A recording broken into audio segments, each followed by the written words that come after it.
खबरों में आगे बढ़ेंगे और अब बात करेंगे जानलेवा चाइनीज मांझे की। जी हां, उज्जैन से इसी बीच बड़ी जानकारी, जहां जानलेवा चाइनीज मांझे का कहर देखने को मिला है।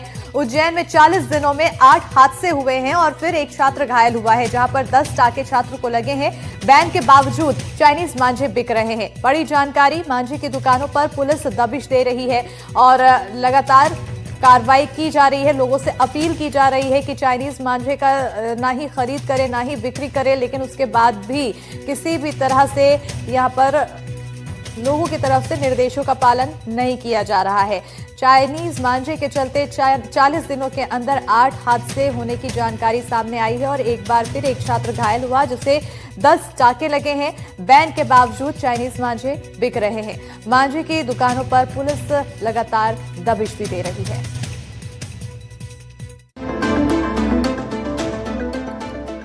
चाइनीज मांझा लोगों की जान का दुश्मन बना हुआ है। भारत में चाइनीज मांझे को बनाने, खरीदने, बेचने और इस्तेमाल करने पर बैन है।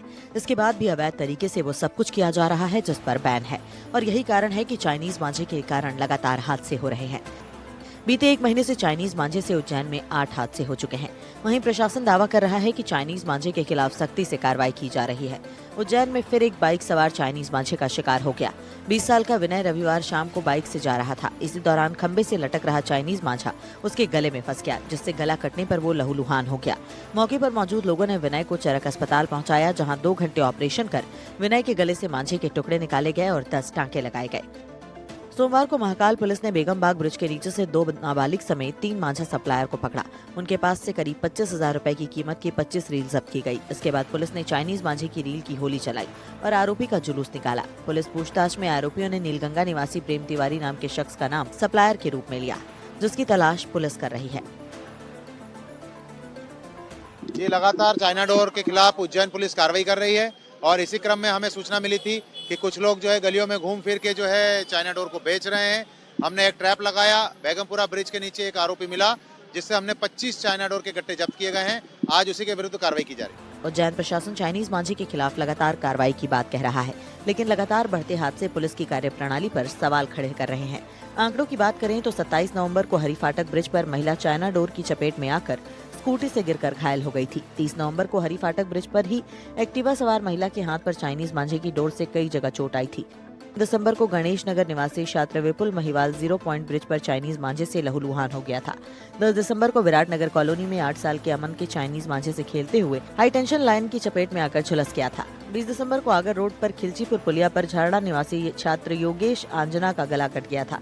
उसे 10 टाँके आए थे। 27 दिसंबर को इंदिरा नगर में गायत्री नगर के तुलसीराम की नाक चाइनीज मांझे से कट गई थी। उसे 4 टाँके आए थे। 4 दिसंबर को विनय तिवारी निवासी जयसिंहपुरा का गला कटने पर 10 टाँके आए। इससे पहले फरवरी 2022 में 0 पॉइंट ब्रिज पर छात्रा नेहा अंजना की चाइनीज मांझे से गला कटने पर मौत हो चुकी है। उज्जैन जिला प्रशासन का दावा है कि चाइनीज मांझे के खिलाफ लगातार सख्त कार्रवाई की जा रही है। उज्जैन पुलिस के अनुसार अभी तक 12 से ज्यादा लोगों को गिरफ्तार कर 1 लाख से ज्यादा का चाइनीज मांझा जब्त किया गया है। लेकिन सवाल यह है कि इतनी सख्त कार्रवाई के बाद भी आखिर हादसे रुक क्यों नहीं रहे। उज्जैन से एनडीटीवी के लिए ललित जैन की रिपोर्ट।